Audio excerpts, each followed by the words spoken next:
Assalamualaikum warahmatullahi wabarakatuh.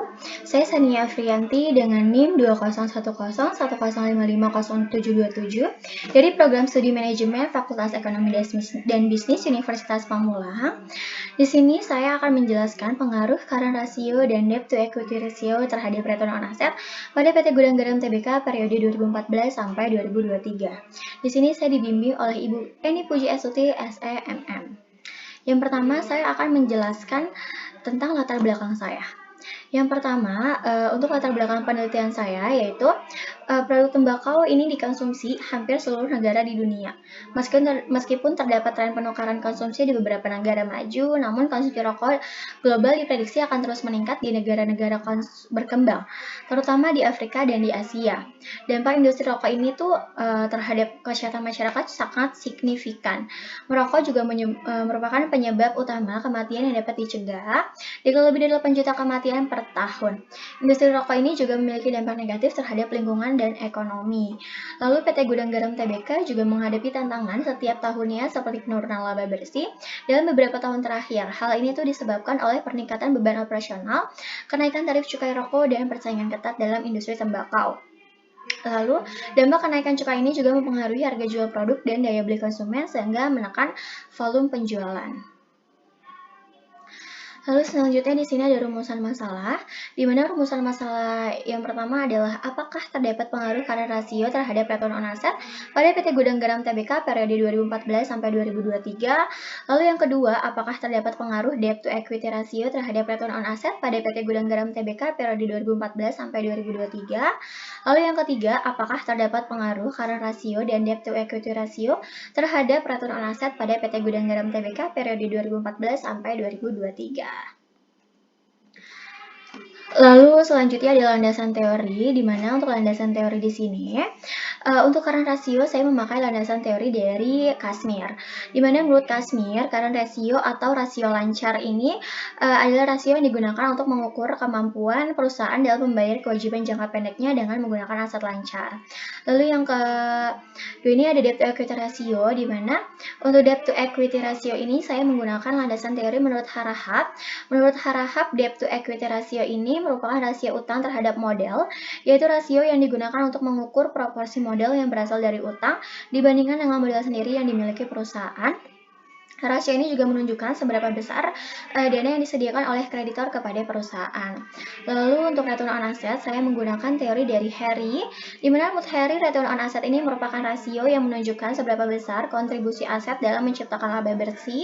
Dengan kata lain, rasio ini juga digunakan untuk mengukur seberapa besar jumlah laba bersih yang akan dihasilkan dari setiap rupiah dana yang tertanam dalam total aset.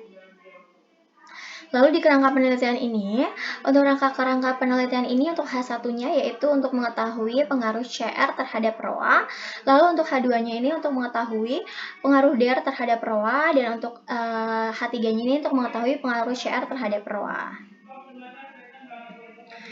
Lalu selanjutnya ada metode penelitian, di mana untuk metode penelitian ini saya menggunakan metode kuantitatif. Lalu untuk populasi saya ambil dari data keseluruhan laporan keuangan PT Gudang Garam Tbk, dan untuk sampelnya saya ambil dari data laporan keuangan berupa laporan laba rugi dan neraca pada PT Gudang Garam Tbk periode 2014 sampai 2023 dengan jumlah sampel sebanyak 10.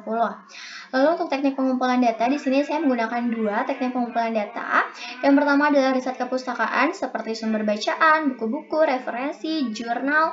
Lalu yang kedua ini ada dokumentasi, di mana dokumentasi yaitu mengutip langsung data yang diperoleh dari PT Gudang Garam yang terdiri dari profil, sejarah, dan lainnya.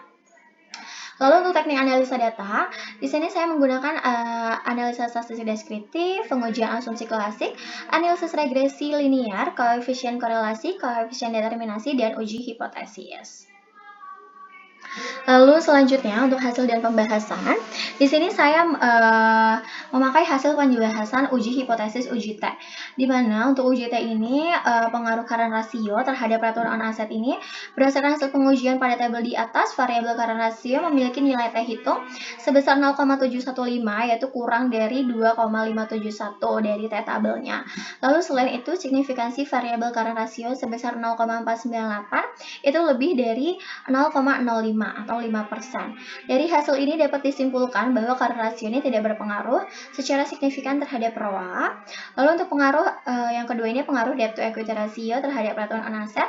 Berdasarkan hasil pengujian pada tabel di atas, variabel debt to equity ratio ini memiliki nilai terhitung sebesar 0,299 atau kurang dari tabel yang 2,571. Selain itu, signifikansi variabel debt to equity ratio sebesar 0,774 itu lebih dari 0,05. Jadi dari hasil ini dapat disimpulkan bahwa variabel DER ini juga tidak memiliki pengaruh yang signifikan terhadap ROA. Lalu selanjutnya, di sini saya akan menjelaskan hasil dari uji F simultannya. Untuk uji F simultan, berdasarkan dari hasil perhitungan SPS di atas ini, perolehan nilai F hitungnya sebesar 0,525, sementara F tabelnya adalah 5,14, dengan taraf signifikansi 0,613 lebih dari 0,05. Oleh karena itu, dapat disimpulkan bahwa hasil penelitian ini secara simultan tidak terdapat pengaruh antara variabel CR dan DER terhadap ROA, karena nilai signifikansinya itu lebih dari 0,05. Lalu selanjutnya, untuk hasil dan pembahasan kesimpulannya, dari current ratio, debt to equity ratio, dan return on asset, berdasarkan hasil pengujian untuk current ratio, itu menyatakan bahwa current ratio ini tidak berpengaruh terhadap return on asset, di mana nilai terhitung sebesar 0,715. Ini kurang dari tabel yang 2,571 dan dengan signifikansi variabel current ratio sebesar 0,49 itu di atas 0,05. Hasil penelitian ini juga sesuai dengan yang dilakukan oleh Marinus Jaya di 2021, Jamaluddin 2021, Kusuma Nur Hayati, Anita Wijayanti, dan Suhendra di 2017, Herman Supari 2016, dan Eka Dia Setianingsih dan Cucun Cuningsih di 2018, yang menyatakan bahwa variabel current ratio tidak berpengaruh dan tidak signifikan terhadap return on asset. Lalu yang kedua ada debt to equity ratio. Berdasarkan hasil pengujian diketahui bahwa DER tidak berpengaruh terhadap ROA, di mana nilai terhitung DER ini sebesar 0,299 kurang dari tabel yang 2,571. Dan dengan signifikansi variabel debt to equity ratio sebesar 0,774 lebih dari 0,05. Hasil penelitian ini juga sesuai dengan yang dilakukan oleh Marinus Jaya 2021, Jamaluddin 2021, Eka Dia Setianingsih dan Cucun Cuningsih 2018, dan Devi Aryani dan Bati 2018, yang menyatakan bahwa variabel debt to equity ratio ini tidak berpengaruh terhadap return on asset. Lalu untuk return on asset ini berdasarkan hasil pengujian diperoleh nilai F hitung sebesar 0,25, sementara F tabel 5,14 dengan taraf signifikansi 0,613 itu lebih besar dari taraf signifikansi 0,05.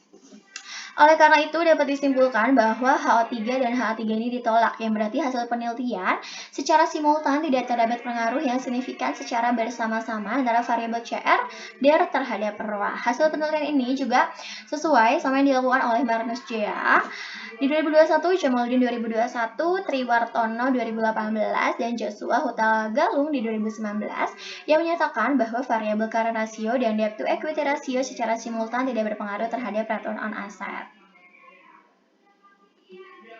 Jadi dari kesimpulan penelitian yang saya teliti adalah yang pertama, secara parsial penelitian ini menunjukkan bahwa variabel current ratio tidak berpengaruh signifikan terhadap return on asset pada PT Gudang Garam Tbk periode 2014 sampai 2023. Lalu yang kedua, debt equity ratio juga tidak memiliki pengaruh yang signifikan terhadap return on asset pada PT Gudang Garam Tbk 2014-2023. Dan yang ketiganya, secara simultan hasil penelitian ini menunjukkan bahwa variabel current ratio dan debt to equity ratio ini tidak memiliki pengaruh yang signifikan terhadap return on asset pada PT Gudang Garam Tbk 2014 sampai 2023. Jadi secara penelitian ini ketiganya dia tidak memiliki pengaruh, baik secara parsial maupun secara simultan. Untuk variabel CR maupun DER tidak berpengaruh terhadap return on asset pada PT Gudang Garam Tbk periode 2014 sampai 2023.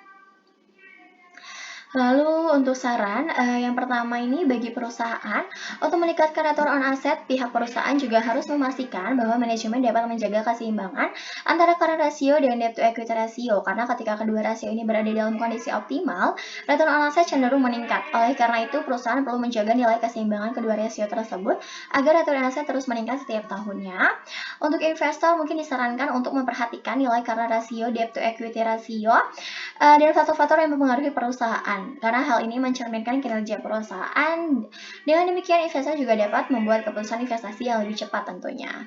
Lalu bagi penelitian selanjutnya, mungkin diharapkan dapat mengembangkan penelitian ini dengan menambah variabel independen yang mungkin mempengaruhi return on aset perusahaan. Hanya itu saja mungkin yang bisa saya presentasikan hari ini. Terima kasih banyak. Mohon maaf jika banyak salah-salah kata. Terima kasih, Pak.